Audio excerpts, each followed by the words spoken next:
Yeah, temperatures are heading back down, finally, after a little stint up above the 80s here. Well, the days are longer. It's episode 152 of We Were Gamers, and I just spent 3 hours in my yard. Whoa. Yeah, man. It's that time of year, right? Days getting longer, getting a little warmer out. Yeah. Gotta do your housework now. You got the time, and the weather's good. There's no excuse. That's true. We did some spring cleaning in our garage this past weekend, so I know that it is warmer. That feels good at the end of that, though, right? Yeah, it'll feel better when we get all the cabinets and stuff installed, but yes, it does feel good. Oh, okay. So there's like a project at the end of this cleaning. That's always a better incentive, right? Yeah, doing some closets and cabinets stuff throughout the house. So sweet, man. In theory, we still haven't gotten a start date. I quite enjoyed at our previous house having nice closets. It changes your life. I'm very excited. Well, that was your adulting minute. Mm-hmm. Pretty much. My weekend was not that exciting compared with other people, I think. I'm going to amp it up then. Let's go. Do you like bars? Yes. Do you like arcades? Yes. Hear me out. What if there was a place where you could go and they had booze and Time Crisis 2? I don't know. I'm skeptical. What if they had booze? A barcade? A barcade? Yeah. Wow, that's a great contraction you just invented there. I'm sure we're the first to come up with this. Yes. Barcade, yeah. Okay, what about pinball? Maybe some Addams Family? Hey, pinball is good. Pinball is hard, man. Pinball, you know what? Shout out to Jason from Ready Set Geek. That guy's really good at pinball. Oh? We're talking real pinball, not digital pinball. No, like straight up, there's a ball coming at you. Nice. He was playing this crazy pinball machine where I can't remember what the theme was, but like all of a sudden the lights would start flickering and it would throw extra balls at him. Yep. Oh, multi-ball. Yeah, well, it's crazy. But you couldn't see. It wasn't like just normal multi-ball where like, oh, I've got 2. There was like 3 out there, and then the whole board would go dark and you'd have to try and hit them without any lights. And he got like the highest or the second highest score on that machine or something like that. And then I went and tried to play Lord of the Rings pinball, and I balled out like 3 in a row, maybe hit 1 million. It's not easy. It was harder than I remembered. I am still really good at Time Crisis 2, though. I don't know if I've ever played Lord of the Rings pinball, but Time Crisis 2 I have played. That game also not that forgiving. I have formed an opinion, actually. A strong one about that game. Time Crisis 2 is the best Time Crisis game. We played Time Crisis 3 also. It was there. Time Crisis 2 is unforgiving in terms of, like, sometimes there are just, you pop up and get shot because you weren't paying attention or you didn't time the timing right. Right. But at least there are tells, right? There's like, you know what you're doing. The game is fair in that it warns you what each character does in a way. And it uses the entirety of the 4x3 CRT. Sure. Like that red guy is always going to bring the rocket launcher over his shoulder very slowly and shoot it at you. Mm-hmm. Or the dudes that are in army uniforms always have machine guns or rocket launchers. The dudes that are in blue hardly ever hit you, so you can shoot them last. There are shots that are going to hit you if you don't duck, and those are colored red, and you have time to react to them sometimes. Stuff like that. You have definitely played this 3, a lot more than me. I beat the whole thing. Literally this weekend. Okay. I remember enough of that. I played a lot of that game. I'm just going to be very clear up front, because I did it without having played it in maybe a decade. I just did it on 3 continues. Okay. That's impressive. Time Crisis 3 on 3 continues, we were barely past the first level. So I was like, nah. What's wrong with this? Well, first of all, there's a 4x3 CRT again, but then they did the game in widescreen. So, okay, I wonder is that actually an original Time Crisis 3 machine, or did they convert a Time Crisis 2 to play Time Crisis 3, and thus the aspect ratio is off? I don't know. I wonder. I can't answer that question. I don't remember the Time Crisis 3 machine that well. Because like old hardware is hard to find, especially for arcade machines these days. I have more complaints than that. Okay. The weapon select system is interesting because they added like a weapon select system. Remember in Time Crisis 1 and 2, you just had the pistol. Right. But in Time Crisis 3, you could shoot to change to like a machine gun, a shotgun, a grenade launcher, and there was one other. But you kind of had to know the level so you knew when to switch to what. Because if you pop up with the shotgun at long range, it's not going to do anything. If you waste your 2 grenades in your grenade launcher before the boss fight, you're probably in a lot of trouble, etc., etc. And the enemies don't have any differentiation hardly. They're all in some sort of weird camo color, and you can't tell what anybody is or what they do. So, like the dudes that throw knives at you, which always hit you, look the same as the dudes that don't hit you at all with anything. Sounds like they thought Time Crisis 2 was too easy and felt like they needed to take more money from you. Yeah, basically. Quarters. I have a strong opinion, and that is that Time Crisis 2 is much more fun to play. It sounds more fun. It was cool. NFL Blitz is a weird game. I don't know. That's true. NFL Blitz also a quarter muncher. Yeah, you had to pay at the end of each quarter. Yeah, you do. What is that? Yep. Lame. Yeah, and all of the so arcade Blitz, right, is not like Blitz 99 or 2000 or whatever, just original NFL Blitz. No, I mean it was very similar as far as I could tell. Okay, but it wasn't like it didn't have a number at the end of it. It was just NFL Blitz. Oh, I can't remember. Okay, there's like weird variations in those games that they added over the years, but like the first one is the silliest because you could just like dogpile people after the play. Yeah, we were definitely doing that. That was the best part. Yes, it is.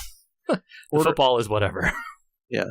The quarter eating machine that I didn't remember the most was Metal Slug. I was like, wow, really? This is just killing me. I'm getting killed from off screen. It might have had to do with the fact that we were like 4 or 5 whiskeys deep by the time I hit the Metal Slug machine. So your reactions were a hair slow? Well, but minutes before that was finishing Time Crisis 2, so I don't know. Maybe there was a little bit of a I'm better when I'm drunk moment. Anyway, barcades are cool. Yeah, I have been to some around here in San Diego, and they're generally good, except that they tend to get pretty darn crowded later in the evening, which then makes it pretty hard to actually play the things you want to play. What about you, Michael? No. Speaking of barcades, I unfortunately did not have the time to duck into the one that I saw, but there is a giant one down on Fremont Street in Las Vegas. Ooh. In Old Town, huh? Yeah. Neonopolis, I think is what it was called. Something like that. How massive was that? It was like it looked like the entire second floor of a giant building. Huh. Rad. Yeah. I wish I'd had the time to go see what they had to offer. No kidding. Yeah. But we spent the weekend in Vegas. The wind ensemble that I play with, we'll shout out the GW Pops, goes on tour every 3 years. And this year happened to be a tour year. So we drew a couple of locations and the group voted, and Las Vegas came out on top. Been about 4 days up there, 3.5 days. Played a couple of concerts, went to several museums, actually all of which were very cool. If you like museums, even if you don't like museums. In particular, I would recommend the, let's see if I can remember the actual name. It's like the Museum of Organized Crime and Law Enforcement, but everyone just calls it the Mob Museum. That sounds amazing. Because it's basically just dedicated to the history of the mob in America. And so you go in and it's interesting. I've never been in a museum like this. It's self-guided, but you start on the top of the building and work your way down. And it's in an old converted courthouse. So the second floor is the like the courtroom. So they have it set up, and they show you a movie about mob trials, and then you keep going with the tour. But the coolest part, at least to me, and what you guys might be most interested in, the museum contains a speakeasy in the basement. Rad. Very cool. And the speakeasy is actually open. So if you buy a tour, you get a wristband, and your wristband is good all day. So you can come back, because while the museum closes at 9, the speakeasy is open till midnight. And you walk around to the back of the building and down a staircase and knock on the door and give the password, and they let you in. Oh, that's fun. They sell their own brand of moonshine. Very on brand there. Yeah. I can unequivocally say that I've never been to a museum in Vegas. Yeah, I had never been to a museum in Vegas either, but the average age of our group is 60 plus, so the trip skewed a little differently than Woo Vegas. I mean, if someone told me there was a mob museum, I probably would have changed my mind. Museums are like underrated in terms of fun things to do anyway, in my opinion. I will go to a museum and have a good time at almost any museum. Yeah, but these were particularly cool. We also went to the Neon Museum, where they basically just collect old signs from buildings in Vegas. I wonder, do you think they repair them when they break? Because fixing neon at this point is like an art and expensive. Yeah, it's got to be expensive. Yeah, so they do some repairs. I know that they have some help from Yesco, who has made in the past a lot of the Vegas signs. They made the Welcome to Fabulous Las Vegas sign that everyone knows. Mm-hmm. But they made a lot of the signs that were up in Vegas, and so they, I think they contribute to help with some of the parts needed for restorations. Okay, but did you win any money though? Didn't win any money, but I didn't lose any money. So you didn't put down a bet on Tiger while you were there? I should have. All right, hold on. All right, we're going to talk about Tiger Woods now. Okay. All right. It's golf. Who cares? Oh. I tweeted about this, and I was getting a sandwich this weekend, and there were these like 6 people sitting at the bar in this sandwich place who had clearly been there 4 hours watching golf like it was the Super Bowl. I think that they were watching specifically this golf like it was the Super Bowl. Yes, I understand. However, it is still golf. What is there to do for 6 hours watching golf?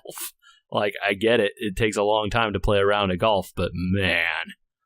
I don't know. The memes that came out of that with people spotting Michael Phelps in different pictures was pretty good. Oh, is he in the crowd? Yeah, all over the place. Wow. Oh, I didn't see any of this. That's good. There's one where Tiger leans over to watch a shot go in the hole, and Michael Phelps literally leans over his shoulder to kind of watch. Pretty amazing. Because when you're 9,000 feet tall, you can just lean over anybody's shoulder. Yeah, I mean, who's going to say no? Like, would they even know if you're there? He's like 7 foot something, right? 6'8" or something. Also, when you're Michael Phelps. Yeah. Who's going to say? Well, that was news. I don't know if you were excited about it, but some people were. Let's talk about some news that people might have been excited about. It seemed like a lot of people were very excited about the Tiger news. To be clear, I just personally was not. Did not get it. Man, you came out strong, so I'm using it to transition. Yeah. It's the stuff we should talk about on this pod. And there was a lot of it this week, it felt like to me. Oh, goodness. I don't know. Yeah. Stuff happened. Leaks, yeah. But a lot of it is like Disney related because there was the Star Wars celebration this week. Yep. We got a first look at the Mandalorian stuff from the Disney Plus service. Let's start there. Disney Plus, $6.99 a month. Hey, does that Star price Wars? sound familiar to you guys? It sounds real familiar to me. Like the price that Netflix was, say, 5 years ago? When it debuted? Yeah. Mm. I wonder how long it'll take the ABC stuff to migrate over from Hulu now that Disney is in kind of like sole ownership of Hulu also. Do you think they'll start consolidating things? Why have two services? I mean, the AT&T just pulled out of Hulu, so I think that just leaves Disney and Disney. Spotify just did a partnership with Hulu where if you are subscribed to Spotify Premium, you get ad-supported subscriptions to Hulu for free. Huh. Spotify Premium is $9.99 a month, so you still get ads on Hulu, which is not the ideal way to watch it, but I mean, it's better than not being able to watch it at all. Sure. And they are the only service that's, well, Netflix is not ad supported, but like they are the only service that has ads that you can't really access. Correct, yeah. And so, I mean, I guess that's a way to watch. Do they still do a lot of live TV the day after stuff on Hulu? I activated my trial for it because why not? I already pay for Spotify. But I don't know if I haven't used it much, so I don't know if they still do a lot of that. I don't have an account for it. I never made one after they decided to switch over to the locked off content completely. Right. That was when I also didn't have a Hulu account anymore. I was informed, though, that many of those shows and things that were on there have since migrated to their own services. Yeah, it's not the same as it used to be. So, well, I would not investigate, I guess, since I have it for free already. But, I mean, so there's still some stuff going on with Hulu, but yeah, I mean, it seems like that one is maybe on less than stable ground. Well, Disney Plus seems to have gotten a good, warm reception, especially considering their premiere attraction from the beginning looks to be Star Wars. Lots of Star Wars. All the Star Wars, maybe? Did they actually say all the Star Wars? Because they own Fox now, so yeah. Well, but okay, yeah, they own it, but like, is it going to be there at launch? Star Wars fans are rabid enough to want to see all the prequels, all the originals, and then all of the sequel trilogy. Oh, I guess the sequel trilogy won't be out at that point, but they'll want it very quick, right? You'll get two of them. I'd be surprised if they didn't put out the movies at launch. It's a good, because you can market that really well, right? The service debuts in November, so you give people a month and say, hey, come watch all the old movies before the new one comes out in December. Yeah, I mean, that's what I want it to be. I want to be able to watch, from Phantom Menace all the way to what's the Last Jedi, all the movies in between. But I have no faith that stuff comes immediately. It's more like, oh, here's like the prequel trilogy, and then we'll roll out the original trilogy later, and that kind of like, are they going to do the thing that Netflix does where they're like constantly sunsetting movies and adding new ones again? Like, I can't imagine they have a reason to do that. There's no licensing agreements within Disney for Disney stuff. Right. So then, okay. Yes, that's great, right? So that means the stuff you want is always on there. Should be. So then does that just lead you to go like, well, I'm actually not going to subscribe to this for a year because I only want to watch it like these months when, say, like my children are on vacation for summer. So I can watch Disney movies, right? I'm sure people would do limited subscriptions like that. Because it just goes like, oh, I don't need to keep the subscription going all the time. If I know the movies that I want are always there, I can just be like, okay, come back when it's ready. Or, oh, The Mandalorian is on. Okay, I'll subscribe while this season is on, and then unsubscribe next month after I've seen them all, or whatever, Yeah. I'm guessing... Okay, I'm guessing that people will be popping in and out of this. There seems to be some sort of rumored Disney Plus, ESPN Plus, Hulu package coming. I can't imagine that doesn't mean that Hulu gets absorbed eventually. Right? Yeah. I wonder... Because I don't understand the difference there, especially because they say here in this article it will include 7,500 episodes of current and off-air TV shows, 25 original series, and 10 original movies and specials just at launch, with 100 recent theatrical films at release, as well as 30 seasons of The Simpsons. Okay, but like, if Disney took every Disney cartoon show that they've ever shown and put it on there, that gets you 7,500 episodes, no problem. Or not even everyone, like even a selection of them, right? Yeah. Okay. But you don't want people to be like, well, I have to have Hulu for new stuff, but Disney for old stuff. At least the ESPN thing makes sense. Okay, sports is over there and it's a separate subscription. That's fine. I think actually the 7,500 episodes mostly comes from National Geographic, which they're putting on here as well. Oh, interesting. So like Nat Geo TV stuff? Yeah, basically like a whole bunch of old Nat Geo stuff is going to be on this service as well. Yep. Plus, isn't that new Jeff Goldblum show also Nat Geo? I believe it is. Yeah. I don't know. I don't see a reason to sunset stuff. I think that it sounded like they were trying to get as much Star Wars out there as they possibly could immediately. And I hope that's what they do. It certainly would be beneficial to me. Hold up. Diego Luna's in The Mandalorian? Is that true? Reading this thing on Variety.com. Over the past several months, Disney announced a slew of programming, including The Mandalorian, a prequel to Rogue One starring Diego Luna. Where the heck did they get that Diego Luna was in that?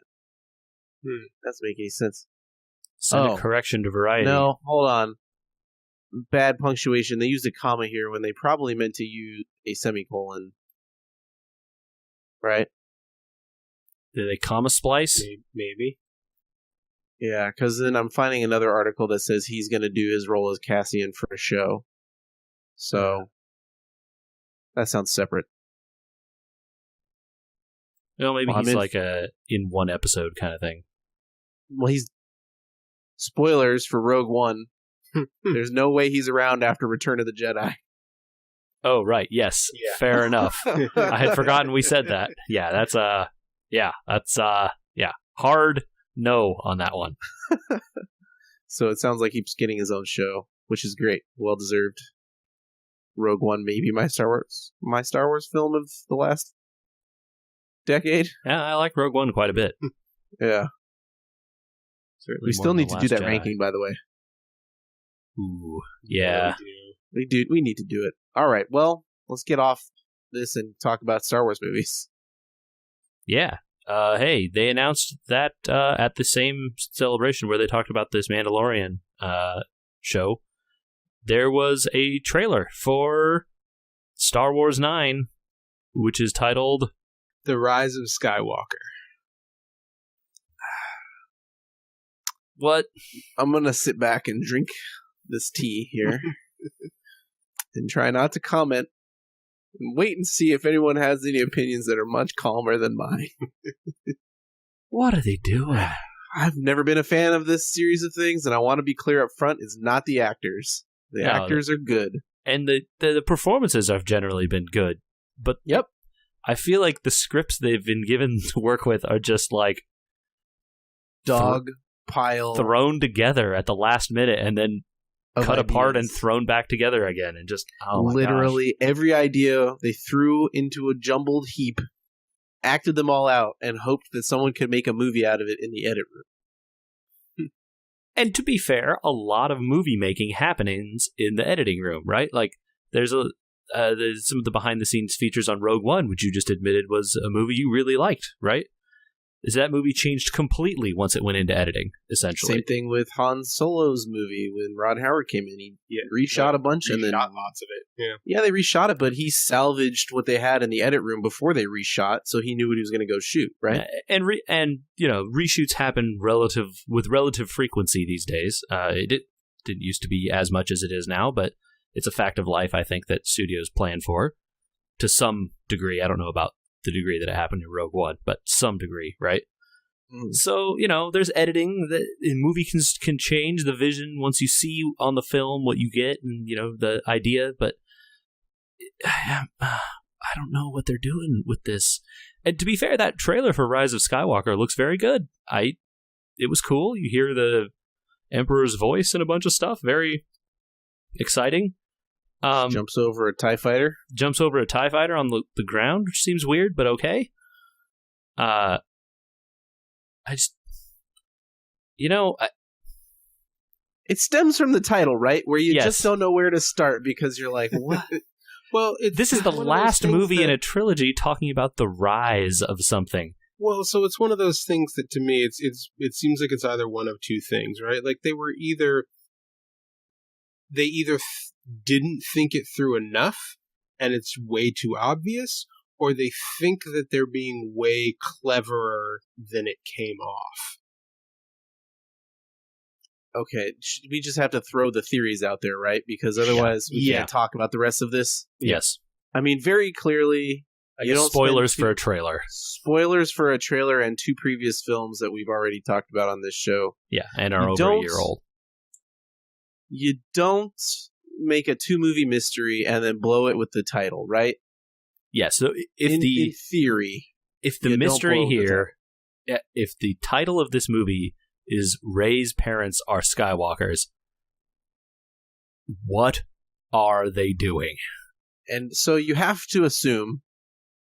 that it's not that, right? That they have earned the right to name it that, and then that's not it. So if that's not it, then you guaranteed that this means that Kylo Ren has decided that he's going to take up the mantle of the name Skywalker and terrorize the galaxy, which means we're going to watch a whole movie where we know Kylo Ren doesn't die at the end, and that they have to do another trilogy. Yeah. Am I off base in that assumption? Or the other assumption is that he, flips to the good side at the end. Oh boy, please no. I also hope no, based on his character. But, those are the only options really you have because that name is so strongly associated with Luke and his legacy, right? So, they're also bringing back the Emperor, apparently. Yeah. Based on the voices. We know, unfortunately, that Carrie Fisher's character can't make it through the movie. Yeah. So she's going to have to do Rising. She's going to have to do digital CG stuff the same way they did with Grand Moff Tarkin in Rogue One, which was and with her in Rogue One. Yes. Yeah. So I want the movies to be good. And I'm worried. Yeah. Well, you're worried because so far they've fallen on their face twice. It has not looked good. I had a realization yesterday when I've been thinking about this movie for a while, knowing that we were going to talk about it on the podcast. And I want to do a thought exercise with you. I can't say this 100% because I haven't watched that film in a long time. But do you think if Rey had shown up on the island at the end of the first movie and Luke was just a tombstone, that we could probably just skip straight to the third movie? Maybe? Huh. It's tough because so much of the action of the climax in that second movie happens because of Luke's interference or not interference, right? Uh-huh. So then, yeah, maybe, I don't know. But none of the main characters died except Luke. Spoilers. I mean, the whole fleet kind of got blown up. But you can assume the whole fleet's kind of in trouble to begin with, right? I think the problem that you have, the only person that stands out to me as who wouldn't be able to make the jump right from one to wherever they're going to be in the next one is Kylo. Because he's still... No, because he has a bunch of interactions with Rey. He goes through... Yeah, he has a bunch of interactions with Rey. The whole thing with him turning on his mentor. I think he goes through the biggest change as a character in the... I guess other than the plot point that his master is dead, though, to me, when he kills his own father, you kind of know it's over. There ain't no turning around. Well, certainly not for the dead guy, but I think that... but that's not true, though, because Vader redeemed himself after clearly crossing that line quite a few times, right? In the end, right, Vader redeemed himself. So, Michael's theory that Kylo goes through this movie and then turns good, huh? I don't know if I'm That's where there. we're headed. I don't know if I'm quite there. If the first movie was A New Hope, and the second movie was something else, It was... Come on, they just put the Hoth scene at the end. They tried to make Empire Strikes Back. What if this movie is Return of the Jedi, and Kylo turns good at the end, just like Vader did, and then dies? Because that's what they should do. That was me hitting my head on my microphone. I mean, that first movie was very explicitly A New Hope. And the second movie, they didn't quite. They made it a little more oblique. Which they shouldn't have done, because apparently. it just turned the movie on its head and made it not as good. So, I don't know. What if then they do Return of the Jedi here? I liked Return of the Jedi. It's a good movie. Hey, remember the Emperor? I remember him getting thrown into a reactor. And then blown up. And then blew up. Maybe he just has robot legs and he's fine. Did he get cut in half too? Maybe No. by the reactor. Well, there was an explosion. Robot body. They've done that before. Who can say? I was not left excited, I have to say. It's just that title. Yeah. Even disregarding everything else about the title, if you're making a trilogy, right? At the end is supposed to be like the wrap up or whatever. Wouldn't you want to use a word with like finality or something? Not a word that's like advertising there is more to come afterwards. There's more to come afterwards because they want to make more movies. Look, obviously there is, but like you don't want to. That's letting people in on the game. You're supposed to make it like a. You don't tip your hand immediately. Also, they broke the sentence, right? You had The Force really Awakens, The wanted Last to say that. Jedi into nothing. I don't think there was a sentence there. It's totally a sentence. I mean, that's all right. Well, I can't. we I think we have broken the podcast here. Yeah, the pod is on a down note. Well, let's transition then to More Star Wars? different Star Wars, also from Star Wars Celebration. How do you guys feel about Star Wars video games? I like those tentatively. I have liked those in the past. Let's put it this way: how would you rank your feelings on this, better or worse from the new Jedi Fallen Order trailer than the Rise of Skywalker trailer? Oh, I'm much more interested in the Jedi Fallen Order trailer, for sure. Okay, yes. Okay, so we're already starting off in a better place. Before we get down the rabbit hole of this, good. This looks like a good game. Finally, some Star Wars. Shouldn't it not have been this hard to make a good-looking Star Wars game? Shouldn't it have been not this hard to not cancel 5 of them? I mean, whatever with the canceling, that happens, but Or a loot box disaster. that part where they're just like up front, they're like, look, we're not going to put microtransactions or loot boxes in this game. They had to come out and say that at the announcement of the game. I want Wow. to point out. Yeah. I want to point out how far into the upside down we are. Where not only did they have to announce, hey, this is a single player game, and because it's single player, it won't have multiplayer or all sorts of different microtransaction schemes that people have come up with. Yeah, okay, fine, that's good. It's good to put that stuff in there. But we're in the upside down because then everybody lost their minds in applause.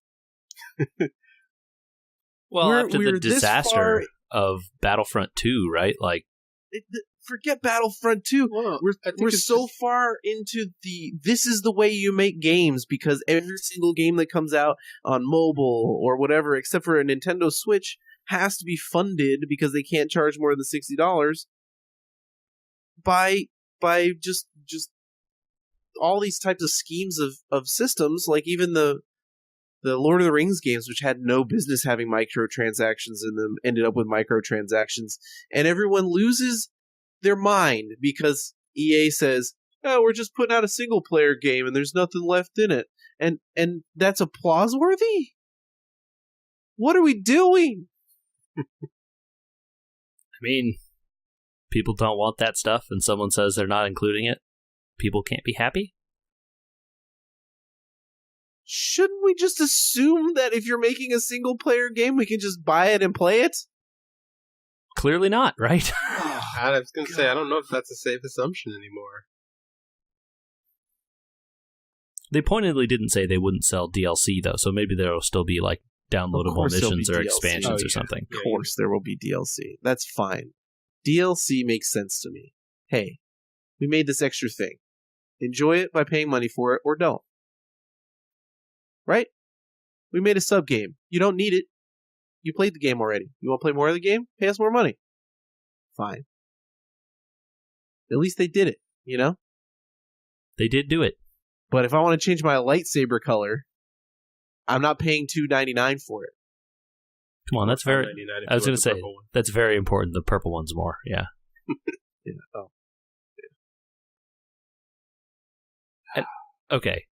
I'm off my soapbox now. Let's talk about the game. Can we talk about the game trailer? It looks good. I really like the time period that they decided to set this one in. Yeah, I'm into this.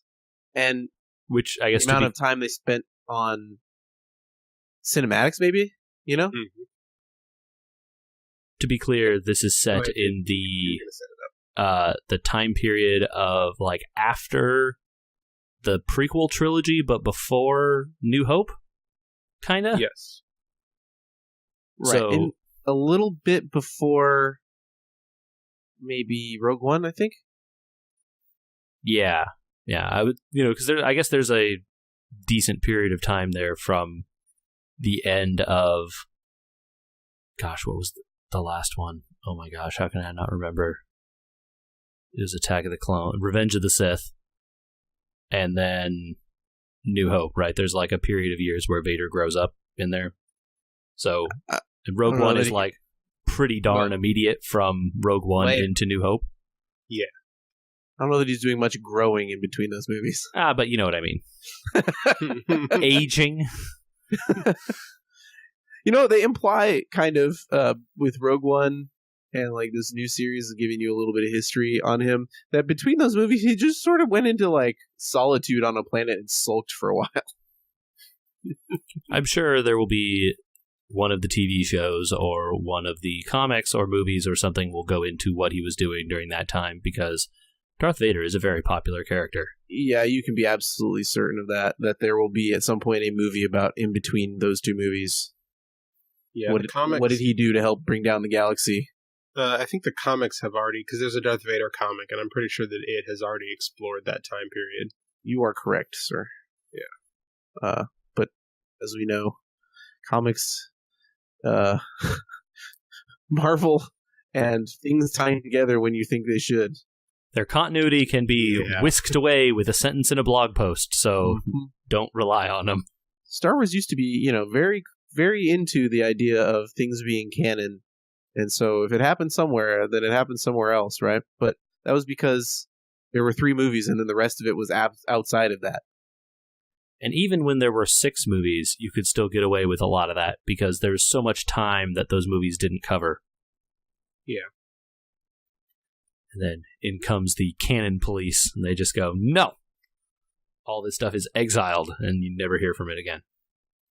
Okay, so it looks in this game like you have force powers. Am I crazy? Yeah, you have a lightsaber, so... Oh, okay. Yeah.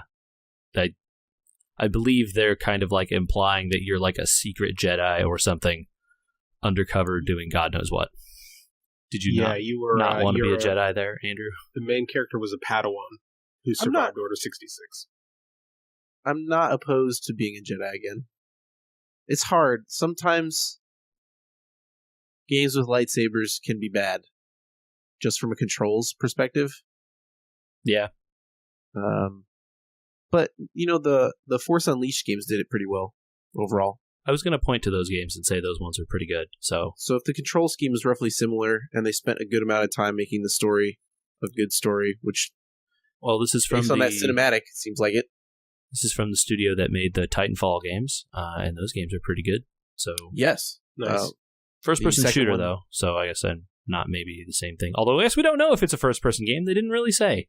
Yeah. My guess would be not a cover shooter style third person, considering Respawn's they don't track record. There's cover in those games, but you don't really use it. You're too busy running around off the walls and stuff. So true. Which is very Jedi-like, right? Mm-hmm. I'm in for this. Yeah, I want it to be good. We'll see. You know, it's they didn't announce a date or anything. Just like, hey, this game exists. No, they did. November 15th. Oh, Yep. they did. Okay, Mm-hmm. This year. that's real soon. So It's very soon. likely accurate since it's EA and Respawn. They don't miss dates as far as I recall. Well, if it gets delayed, they're not going to delay it much later than March because that's the end of fiscal. So It'll be good. I think. I hope. yeah, And we're past the point where they can cancel it, unlike the previous couple. it's coming out now. Don't put that on the universe, Andy. Oh, I'm sorry. Well, we bookended that nicely. Maybe this explains why the Apex updates have been so slow. Everyone's been all hands on deck on Star Wars.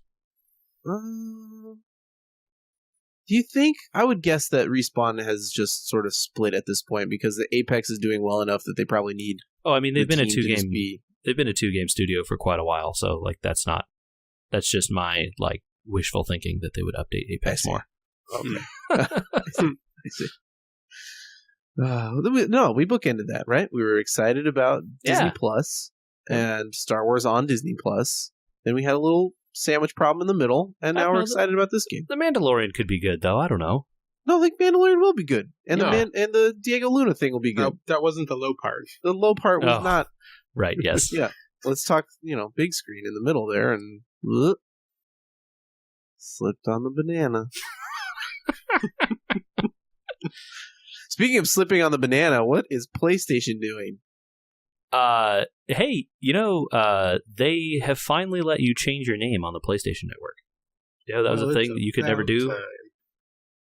You get one for free. You can go ahead and do that now if you want. But maybe be careful because there is a huge, I don't know. There's a long list of games that have issues ranging from critical to potential problems. Wait, what? They have a blog post. It's very detailed. It lists like a ton of games. And where it'll just break the game? Some of them. So the ones with critical issues, they have specific wording that's like, hey, you might lose your save progress, or you might lose in-game currency, or your save games won't work. And then there are other ones where it's like, hey, you're going to have some issues here. Maybe it's going to be your name is going to be displayed wrong, or the leaderboards won't work, or these kinds of things. And it's a lot of games, though, on that second list. Wow. The first one is quite a bit smaller, but like, hey, did you enjoy your progress in Everybody's Golf? Well, too bad. If you change your name, it won't work anymore. Oh my god. It's like not a minor issue. Games with known issues, games with issues identified, games with critical issues. Right. There's a whole separate section there. It's not that long. The critical issues is not that big. The issues identified one is quite a bit longer. It looks like the MLB games are the only thing on the other list. But Whoa! Yeah, it's a long list. Even first-party stuff like Killzone. Yeah. So, it's a... I don't think anywhere it says that these games straight up won't work. But it does say that, like, hey, you need to be cognizant of these issues after you change that you might lose progress. So given that I'm never on my PlayStation, what you're saying is I should not bother changing my screen name. Certainly seems like it's not worth it if you're not using it. Got it. Thank you for the warning. Unless you really hate your name, I guess. Mm-hmm. All right. I want to throw a quick shout out here before we sign off for the night. I have been to Paris, and I have been to Notre Dame Cathedral, and I have to say that I am very sad, and I want people there to know that we are very sad. Yeah, it's a really, really terrible thing. I went there once. I was quite a bit younger, but I did see the cathedral as it was at that time. And man, what a horrible loss. It sounds like they'll be doing some sort of crowdfunding or something to try and help with repair work. So, UNESCO. But does the Catholic Church need help with that? Well, so it's not managed by the Catholic Church anymore. It's a UNESCO. Oh, okay. So it was taken site. over by World Heritage. Yes. Got it. And Okay. UNESCO has already said that they're standing by to help with the repairs. Okay. Well, that sounds wonderful then. keep an ear out for that if anybody feels like they have some couch cushion change they could throw that way. I think those types of things are important. I did see an announcement from someone in Paris in charge of this stuff that said the rest of the structure is considered sound now, so they're not worried about it further falling apart. That's good, because I know that was a worry at one point. They didn't think they were going to be able to save any of it. It sounds like it's just the big spire that fell, and then obviously the roof that was on fire. All right. If people have thoughts on Star Wars or other things Disney, we didn't even mention there's like a Pixar TV show coming out on that Disney Plus thing. There's a bunch of good stuff coming on Disney Plus. If you want to let us know about it or tell us how our Star Wars opinions are absolutely correct and you could never possibly deviate from them, the email address is podcast@wewergamers.com. You can also find us on YouTube. Search for We Were Gamers on there. Subscribe to the channel. Watch our videos and stuff. Andrew meticulously sorts them into playlists. So if you just want to watch the component class stuff, it's on there, or the Star Trek subpods, or whatever. The Star Trek subpod is up from last week, and it's a good one. It was a fun one. Darmok. Yeah. So find us on YouTube there, also at We Were Gamers on Facebook and Twitter and Instagram and wherever fine social media is. And like us and subscribe to us on your favorite podcasting app. Thanks, everybody. What if they made a Star Wars movie exclusively about porgs for Disney Plus? I know some people that'd be down for that, honestly. I'm married to one of them. Mm-hmm.